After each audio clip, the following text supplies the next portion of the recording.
어머니, 갑자기 무슨 일이세요?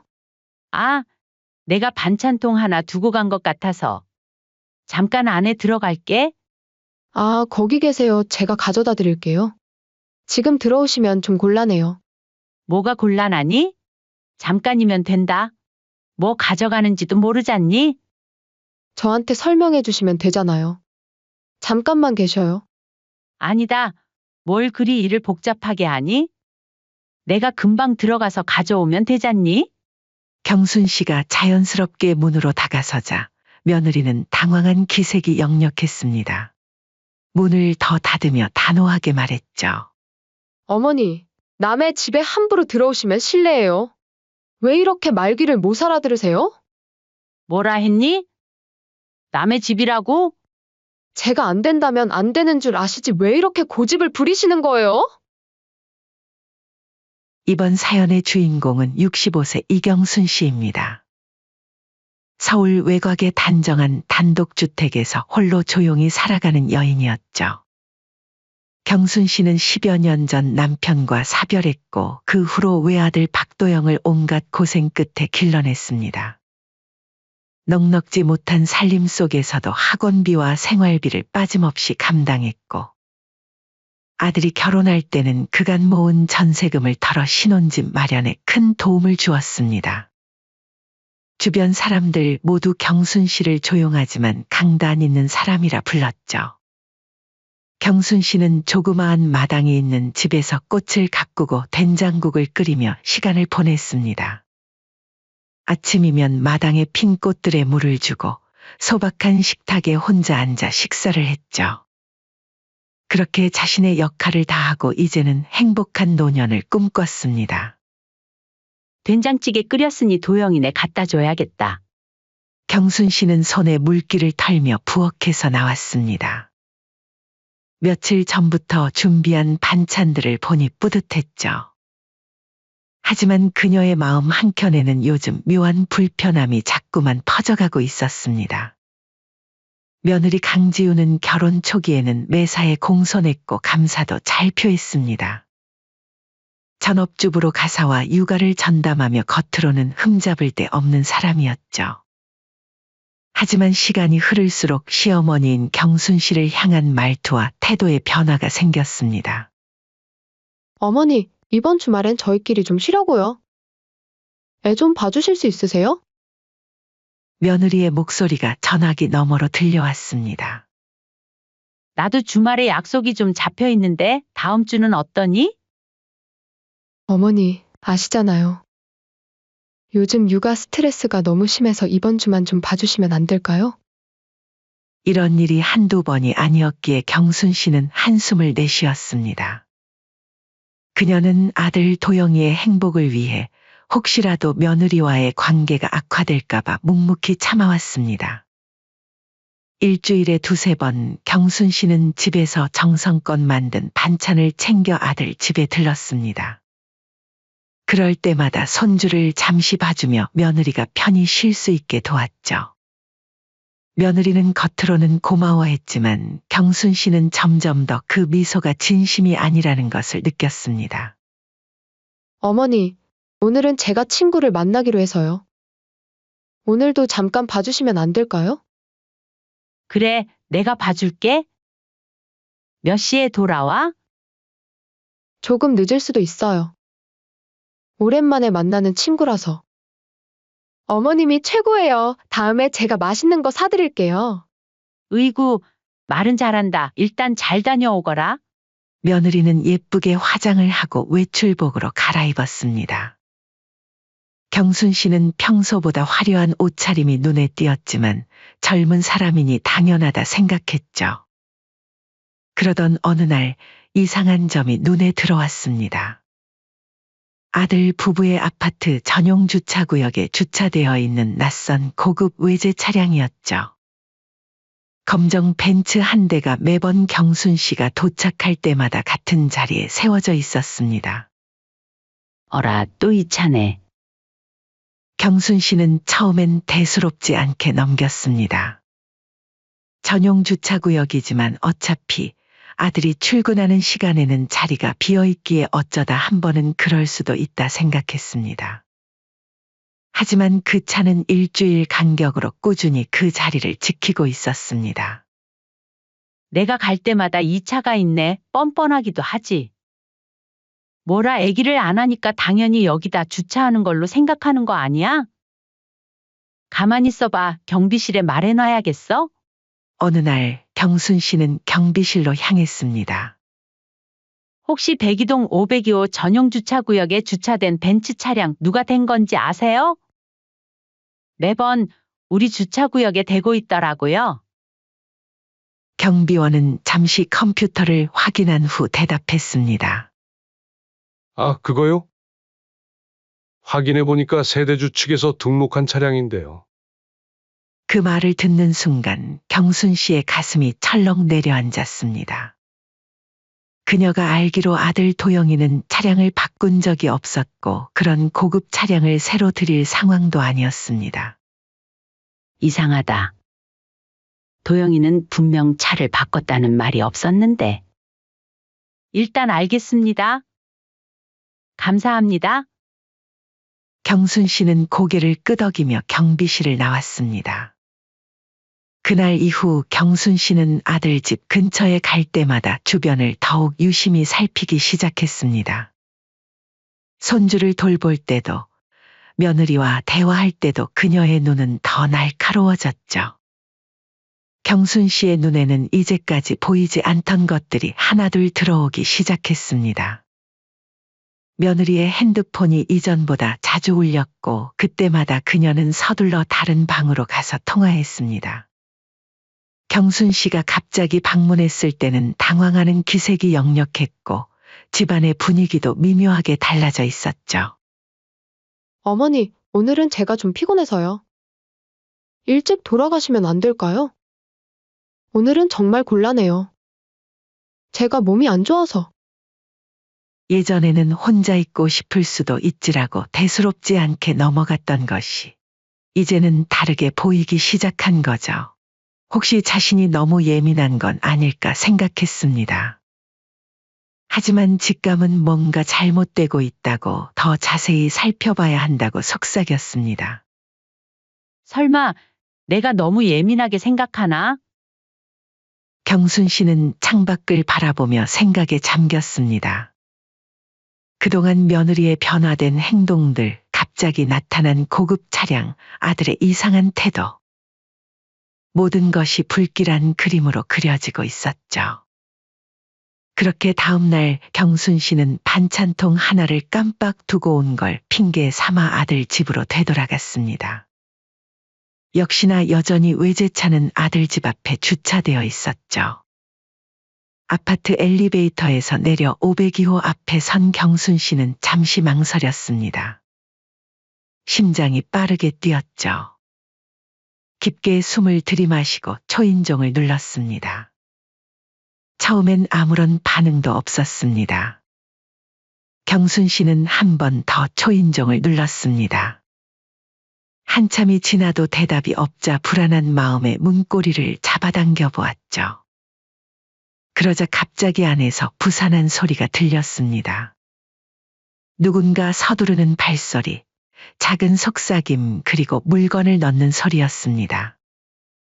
한참 후 문이 딸깍 소리를 내며 조금 열렸습니다. 며느리가 얼굴만 살짝 내민 채 모습을 드러냈죠. 어머니, 갑자기 무슨 일이세요? 며느리의 목소리는 평소보다 높았고 얼굴은 상기되어 있었습니다. 머리카락은 살짝 흐트러져 있었고 옷매무새도 급하게 정리한 듯했죠. 아, 내가 반찬통 하나 두고 간 것 같아서. 잠깐 안에 들어갈게. 경순 씨는 최대한 자연스럽게 말했습니다. 하지만 며느리의 반응은 예상 밖이었죠. 아, 거기 계세요. 제가 가져다 드릴게요. 지금 집이 좀 더러워서 들어오시면 좀 곤란해서요. 뭐가 곤란해? 나 잠깐이면 돼. 뭐 가져가는지도 모르잖니? 저한테 설명해 주시면 되잖아요. 잠깐만 계셔요. 아니다. 뭘 그리 일을 복잡하게 하니? 내가 금방 들어가서 가져올게. 그리고 잠깐 물도 좀 마시고 쉬었다 가면 안 되니? 경순 씨가 자연스럽게 문으로 다가서자 며느리는 당황한 기색이 역력했습니다. 문을 더 닫으며 단호하게 말했죠. 아이 참, 왜 이렇게 말귀를 못 알아들으세요? 어머니, 남의 집에 함부로 들어오시면 곤란해요. 제가 싫다고 몇 번을 말씀드렸잖아요. 뭐라 했니? 남의 집이라고? 1시간도 아니고 잠깐만 들렸다 가겠다는데 그것도 안 된다는 거니?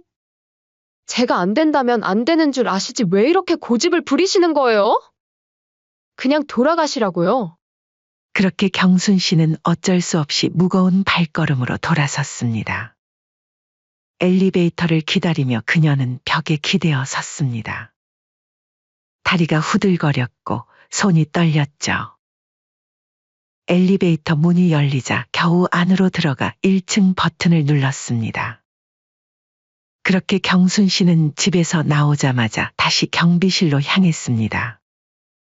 아파트 입구에서 만난 경비원은 경순 씨를 알아보고 반갑게 인사했죠. 또 오셨네요. 그 차량 아드님 차량 맞는지 확인해 보셨어요? 그게 좀 여쭤볼 게 있어서요. 경순 씨는 망설이다 용기를 내어 말했습니다. 아니요. 확인해보니 아들 차도 아니고 며느리 차도 아닌 것 같더라고요. 그래서 말인데 혹시 카메라 좀 확인할 수 있을까요? 경비원은 잠시 망설이다가 고개를 끄덕였습니다. 그리고 경비실 안으로 경순 씨를 안내했죠. 모니터 앞에 앉은 경비원은 어제 날짜의 영상을 찾아 재생했습니다. 몇 시쯤인가요? 제가 나온 건 오후 3시쯤이었어요. 화면을 빠르게 넘기던 경비원이 정확한 시간대를 찾았습니다. 영상 속에는 경순 씨가 502호에서 나와 엘리베이터를 타는 모습이 보였죠. 그리고 경순 씨의 예상대로 그녀가 아파트를 나서고 약 30분 후 검정 벤츠에서 내린 한 남성이 자연스럽게 502호로 향하는 모습이 고스란히 찍혀 있었습니다. 잠시만요. 이전 날짜도 확인해 볼게요. 경비원이 다른 날짜의 영상도 찾아주었습니다. 경순 씨가 방문했던 날들에는 그녀가 떠난 후에 항상 같은 남자가 나타났죠. 마치 신호를 받은 것처럼 정확했습니다. 경순 씨는 말없이 화면을 응시한 채 손가락이 저릿해지는 것을 느꼈습니다. 눈앞의 영상은 거부할 수 없는 현실이었고 부정할 수 없는 진실이었죠. 그리고 그 남성은 헬스장 로고가 써져 있는 한 가방을 들고 다녔습니다. 그 순간 경순 씨의 가슴이 무너져 내렸습니다. 다 맞아떨어지는 퍼즐 조각들이었죠. 며느리의 갑작스러운 헬스 취미, 자주 외출하는 시간, 그리고 친구 만난다며 늦게 귀가하는 날들. 혹시 영상을 저장해 주실 수 있을까요? 경비원은 경순 씨의 간절한 눈빛에 마음이 움직였는지 결국 영상 일부를 휴대폰에 저장해 주었습니다. 집으로 돌아온 경순 씨는 이제 이 일을 어떻게 해야 할지, 이 진실을 아들에게 어떻게 전해야 할지 고민이 밀려왔죠. 도영아, 어쩌면 좋니? 창밖으로 보이는 하늘은 흐렸고 곧 비가 내릴 것 같았습니다. 경순 씨는 차를 한 잔 따라 마시며 생각에 잠겼죠. 다음 날 경순 씨는 결심했습니다. 더 많은 정보를 모으기로 말이죠. 그녀는 조카에게 연락했습니다. 민수야, 도움이 필요해. 왜 그러세요, 이모? 경순 씨는 벤츠 차량에 써져 있는 전화번호를 조카에게 주었고 며칠 후 조카에게서 전화가 왔습니다. 이모, 알려주신 번호로 SNS를 찾아봤는데 서재민이라는 남자예요. 34세, 헬스 트레이너로 일하고 있고, 주소는 강남구 쪽이네요. 고마워, 민수야. 경순 씨는 모든 퍼즐이 맞춰지는 느낌이었습니다. 이제 확실했죠. 며느리 강지우는 헬스 트레이너 서재민과 불륜 관계에 있었습니다. 경순 씨는 사진기를 준비했습니다. 이틀 동안 아들 집 주변에서 지켜보면서 서재민이 출입하는 모습을 몰래 촬영했죠. 자동차 번호판, 그가 아파트에 들어가는 모습, 그리고 한 번은 며느리와 함께 나오는 장면까지. 모든 증거를 모은 경순 씨는 작은 파일 하나를 만들었습니다. CCTV 영상, 사진들, 차량 정보, 그리고 며느리의 이상한 행동을 기록한 메모까지. 손이 떨렸지만 그녀는 진실을 위해 이 일을 해야만 했습니다. 도영아, 어쩌면 좋니? 그날 밤 경순 씨는 작은 액자를 손에 들었습니다. 도영이가 결혼식 날 찍은 사진이었죠. 활짝 웃고 있는 아들의 모습이 가슴을 아프게 했습니다. 내가 상처받게 하고 싶지 않았는데.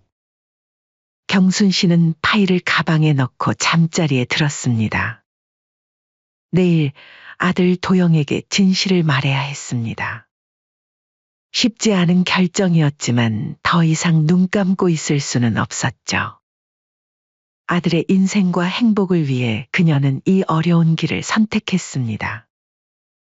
그리고 다음 날 저녁 드디어 아들 도영이를 불렀습니다. 도영아, 오늘 저녁 시간 있니? 우리 집에 좀 들러줄 수 있을까? 네, 엄마. 무슨 일이세요? 할 얘기가 있어.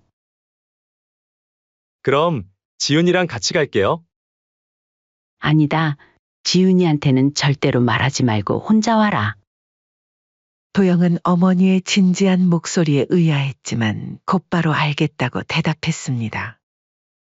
경순 씨는 아들이 오기 전에 집을 깔끔하게 정리했고 도영이 좋아하는 음식도 몇 가지 준비했죠. 힘든 얘기가 될 것이기에 적어도 배는 든든하게 해주고 싶었습니다. 저녁 7시 현관 벨이 울렸습니다. 아들 도영이 들어오며 물었습니다. 엄마, 무슨 일이에요? 전화로 하시는 말투가 심각하셨는데. 일단 들어와서 밥부터 먹자. 배고프지? 식사 동안 두 사람은 별말 없이 음식을 먹었습니다. 도영이 몇 번 무슨 일인지 물었지만 경순 씨는 밥 먹고 얘기하자. 고만했죠. 식사를 마치고 거실로 자리를 옮겼습니다. 도영아, 앉아서 이거 좀 보거라. 경순 씨는 준비해둔 파일을 꺼냈습니다. 사진, 차량 등록증, 영상 일부를 정리한 USB. 도영은 혼란스러운 표정으로 어머니가 내민 자료를 바라봤습니다. 이게 뭐예요, 엄마? 천천히 봐. 이건 며느리 지훈이와 관련된 증거야. 도영은 파일을 열어 한 장씩 넘겨보기 시작했습니다. 처음에는 믿기지 않는다는 표정이었죠. 하지만 자료를 더 살펴볼수록 그의 얼굴이 점점 굳어갔습니다. 마지막으로 USB를 노트북에 연결해 영상을 확인했죠. 아내가 낯선 남자와 함께 있는 모습, 그리고 자신의 집에 들어가는 장면이 담겨 있었습니다. 도영의 얼굴이 창백해졌습니다. 두 손으로 얼굴을 감싸고 한동안 말이 없었죠. 경순 씨는 아들의 어깨에 조심스럽게 손을 얹었습니다. 엄마, 어떻게 이럴 수가 있죠? 도저히 믿기지가 않아요. 도영이 고개를 들었을 때 그의 눈에는 분노와 슬픔이 교차하고 있었습니다. 손에 쥔 자료들이 구겨질 정도로 세게 쥐었죠. 이 사람 누구예요? 서재민이라는 사람이야. 지훈이가 다니는 헬스클럽 트레이너라고 해. 도영은 쓴웃음을 지었습니다. 그래서 요즘 헬스를 그렇게 열심히 다녔군요. 저는 건강을 위해서라고 생각했는데, 경순 씨는 아들의 상처 입은 표정을 보는 것이 너무 아팠습니다. 이제 어떻게 해야 할지 모르겠어요. 엄마, 너무 배신감이 들어요. 우리 가족 먹여 살린다고 야근까지 해가면서 열심히 돈 벌어서 가져다 준 게 바보같이 느껴져요. 도영의 목소리가 갈라졌습니다. 경순 씨는 아들을 가만히 안아주었습니다. 어린 시절처럼 등을 토닥이며 위로했죠. 우리 아들 다 괜찮아질 거다. 하나하나 해결해 나가보자. 엄마가 옆에 있잖니? 도영은 한동안 말없이 어머니의 품에 안겨 있었습니다.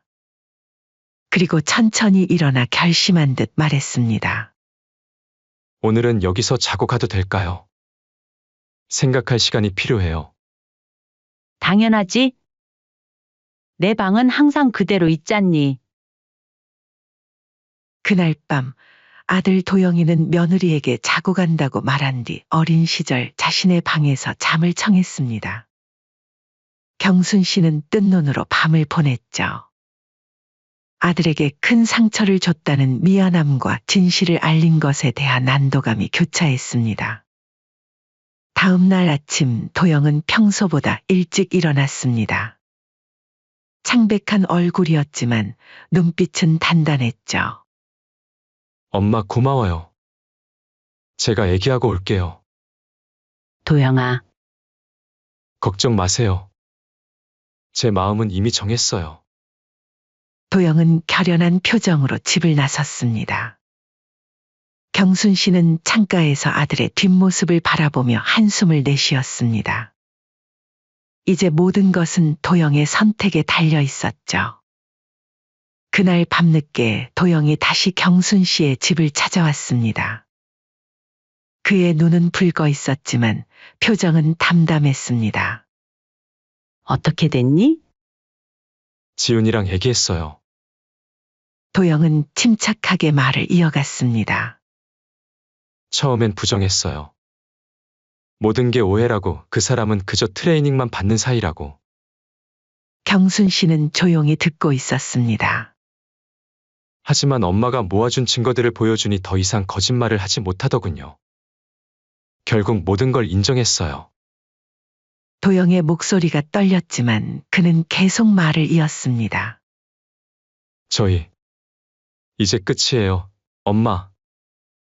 경순 씨는 아들의 손을 꼭 잡았습니다. 아무 말도 하지 않았지만 그 손길이 큰 위로가 되었습니다. 지훈이는 짐을 챙겨 친정으로 돌아갔어요. 이혼 절차는 변호사와 상담 후 진행하려고 해요. 경순 씨는 조용히 고개를 끄덕였습니다. 도영이 맞는 선택을 했다고 생각했지만 그의 고통을 생각하면 가슴이 아팠습니다. 힘들겠지만 엄마가 곁에 있을게. 고마워요, 엄마. 이렇게라도 알게 해주셔서. 지훈이는 끝까지 내 탓이라 하더라고요. 내가 야근하고 일에만 집중해서 외롭게 둔 제 탓이래요.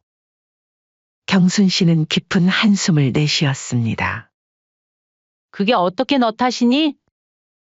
말도 안 되는 소리를 하는구나. 어떻게 사람이 이렇게 뻔뻔할 수가 있니? 너가 가족을 위해 얼마나 열심히 일해왔는지 엄마는 다 아니까 자책하지 말거라. 경순 씨는 창밖을 바라보았습니다. 가을 하늘이 맑았고 단풍이 물들기 시작했죠. 도영아, 우리 함께 이겨내자. 경순 씨는 아들의 어깨를 토닥이며 속삭였습니다. 이제 그들에게는 새로운 시작이 기다리고 있었습니다. 이혼 소송이 시작된 지 일주일이 지났습니다. 도영은 그녀가 모아준 증거들을 바탕으로 변호사와 상담을 마쳤고 법적 절차는 순조롭게 진행되고 있었습니다. 모든 증거가 명백했기에 위자료와 재산 분할에서 도영에게 유리한 방향으로 흘러가고 있었죠. 경순 씨는 그날도 평소처럼 마당에 핀 국화꽃에 물을 주고 있었습니다. 가을 햇살이 따스했고 바람도 선선했죠. 문득 현관 벨 소리가 들렸습니다. 누구지? 문을 열자 뜻밖의 손님이 서 있었습니다. 며느리였죠. 화장기 없는 얼굴에 부스스한 머리, 평소에 세련된 모습은 온데간데 없었습니다. 어머니, 저예요. 제발, 도영 오빠 마음 좀 돌려주세요. 어머니 말씀이라면 들을 거예요. 경순 씨는 천천히 한 발짝 물러서며 문을 더 넓게 열었습니다. 안 그래도 나도 할 말이 많다. 일단 들어와서 얘기하자. 며느리는 고개를 들어 경순 씨를 바라보았습니다. 희망의 빛이 스쳤다 사라지는 듯한 표정이었죠. 경순 씨는 그런 며느리의 모습에서 어떤 감정도 느끼지 못했습니다. 더 이상 분노도 서운함도 없었죠. 그저 담담했습니다. 두 사람은 거실에 마주 앉았습니다. 경순 씨는 차를 내왔지만 며느리는 손도 대지 않았죠. 어머니, 정말 죄송해요. 제가 큰 실수를 했어요. 경순 씨는 차를 한 모금 마시며 며느리를 바라보았습니다. 실수? 실수라고 했니? 네. 일시적인 감정에 휩쓸려서. 경순 씨의 눈빛이 날카로워졌습니다. 실수는 한 번 하는 게 실수야. 내가 한 건 몇 개월간 계속된 일이었지. 그게 어떻게 실수라고 할 수 있니? 며느리의 얼굴이 붉어졌습니다. 움찔하며 고개를 숙였죠. 그래도 저는 오빠를 사랑해요. 다시 기회를 주면 정말 잘할 자신 있어요. 경순 씨의 목소리가 차갑게 가라앉았습니다. 내가 생각하는 사랑이 그런 거니? 남편이 집을 비운 사이 다른 남자를 집에 들이는 게? 내가 정말 마음 같아서는 너네 집안 전부 뒤집어 엎고 싶은데 아들이 말려서 겨우 참았다. 며느리는 울음을 참으며 말을 이었습니다. 제가 잘못했어요. 다시는 절대로 그러지 않을게요. 제발. 도영이한테 가서 빌어야지. 왜 나한테 왔니? 며느리는 손수건으로 눈물을 닦으며 대답했습니다. 오빠가 제 전화도 안 받고 문자도 무시해요. 변호사를 통해서만 연락하겠다고. 그게 당연하지 않니? 너 같으면 어떻게 했을 것 같은데? 하지만 어머니라면, 어머니가 말씀해 주시면 오빠가 마음을 돌릴 거라고 생각했어요. 경순 씨는 쓴웃음을 지었습니다. 너도 정말 뻔뻔하구나. 내가 왜 그래야 하지? 내 아들이 또 내게 상처받길 바라는 것도 아니고. 어머니, 제발요. 한 번만 기회를 주세요. 제가 정말 잘할게요. 경순 씨는 천천히 일어났습니다. 그리고 벽에 걸린 사진 한 장을 가리켰죠. 도영이 어릴 적 사진이었습니다. 나는 이 아이를 키우면서 한 번도 그 아이의 행복보다 내 행복을 먼저 생각한 적이 없어.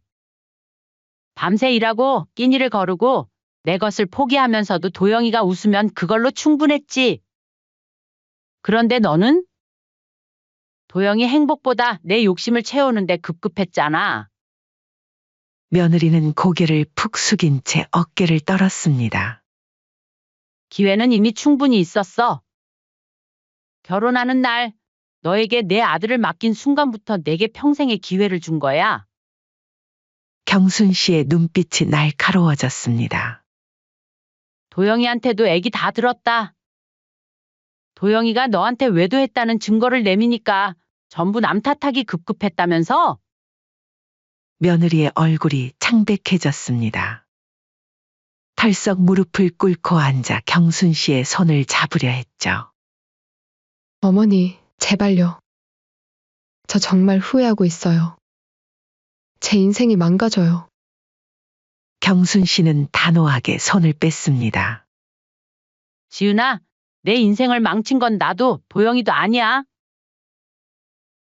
바로 너 자신이야. 경순 씨는 차분하게 말을 이었습니다. 가거라. 도영이도 나도 이제 새 출발을 할 거야. 너도 자신의 잘못을 되돌아보고 새 삶을 살아가길 바란다. 며느리는 흐느끼며 현관으로 향했습니다. 문 앞에서 마지막으로 돌아보았죠. 어머니, 정말 죄송해요. 한 번만 더 생각해 주세요. 경순 씨는 아무 말 없이 바라보았습니다. 며느리는 고개를 숙이고 집을 나섰습니다. 문이 닫히는 소리와 함께 경순 씨는 깊은 한숨을 내쉬었죠. 이제 끝났구나. 한 달 후 이혼 소송은 도영에게 유리한 방향으로 마무리되었습니다. 며느리는 위자료를 지불해야 했고 제3분할에서도 크게 불리한 입장에 놓였죠.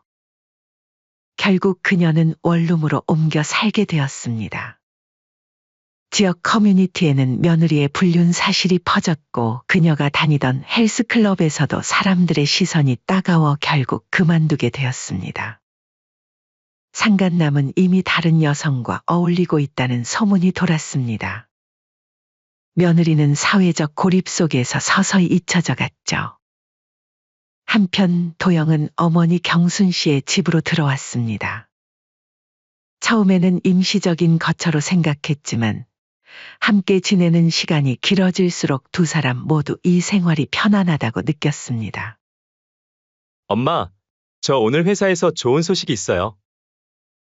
어느 날 저녁 도영이 밝은 표정으로 집에 돌아왔습니다. 뭔데? 승진했어요. 팀장으로요. 경순 씨는 기쁜 마음에 도영의 등을 두드렸습니다.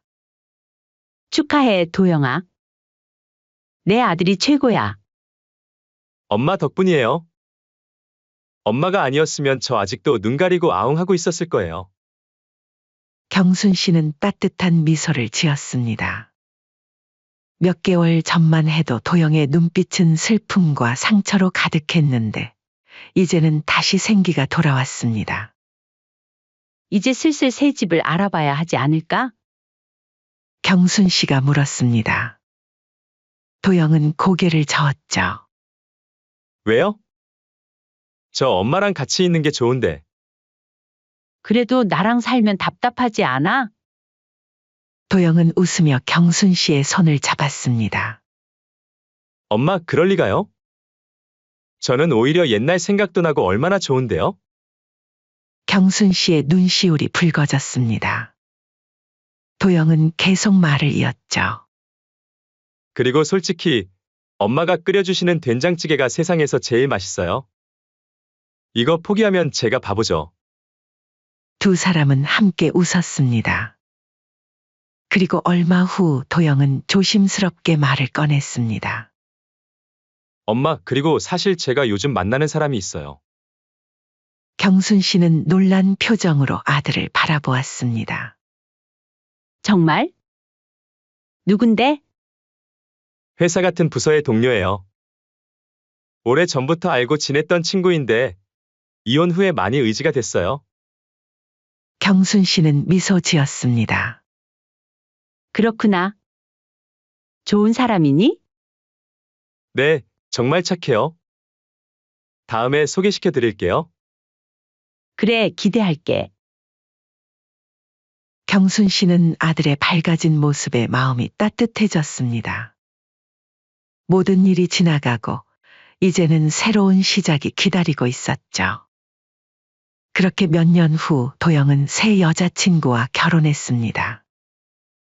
하지만 경순 씨의 집을 떠나지는 않았죠. 대신 집 옆에 작은 집을 지어 함께 살기로 했습니다.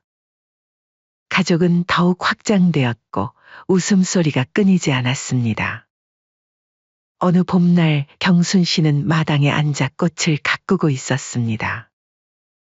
도영과 새 며느리가 나란히 앉아 도와주었죠. 어머니, 이 꽃 정말 예쁘네요. 새 며느리 미연이가 말했습니다.